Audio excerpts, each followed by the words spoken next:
বগুড়া শহীদ Ziaur Rahman medical college হাসপাতাল এবং সরকারি মোহাম্মদ আলী হাসপাতালে নার্সরা কর্মবিরতির মধ্যেই রোগীদের সেবা চালিয়ে যাচ্ছেন। ডাক্তারদের পক্ষ থেকে তাদেরকে অনুরোধ করা হয়েছে সেবা চালিয়ে যেতে, তারা সেই মোতাবেক কাজ করে যাচ্ছেন। সেখান থেকে বিস্তারিত জানিয়েছেন উত্তরাঞ্চলীয় ব্যুরো প্রধান চপল সাহা।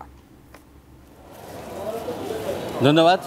আপনারা জানেন যে সারা দেশে নার্সদের একটা ধর্মঘট চলছে এবং সেটা এক দফা দাবিতে, কিন্তু আমরা এখানে বগুড়া শহীদ জিয়াউর রহমান মেডিকেল কলেজ হাসপাতালে এসে দেখতে পাচ্ছি যে এখানে নার্স সহ সব ধরনের যারা সেবা দেন তারা কিন্তু সেবা দিয়ে যাচ্ছেন।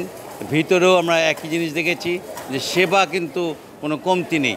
এ ব্যাপারে আমরা কথা বলেছি উম্মে কুলসুম, যিনি ভারপ্রাপ্ত সেবা এখানে দায়িত্বে আছেন, তিনি আমাদেরকে জানিয়েছেন যে এখানে ঊর্ধ্বতন মহলের একটা আশ্বাস আছে যে আপনারা এখানে প্রচুর রুগী হয়, যেখানে প্রতিদিন 1,500 থেকে 2,000 রুগী হয়।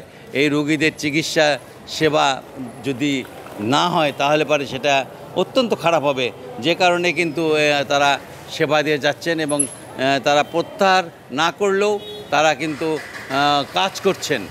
তাদের ভিতরে একটা কাজের যে উদ্দীপনা সেটাও আমরা দেখেছি।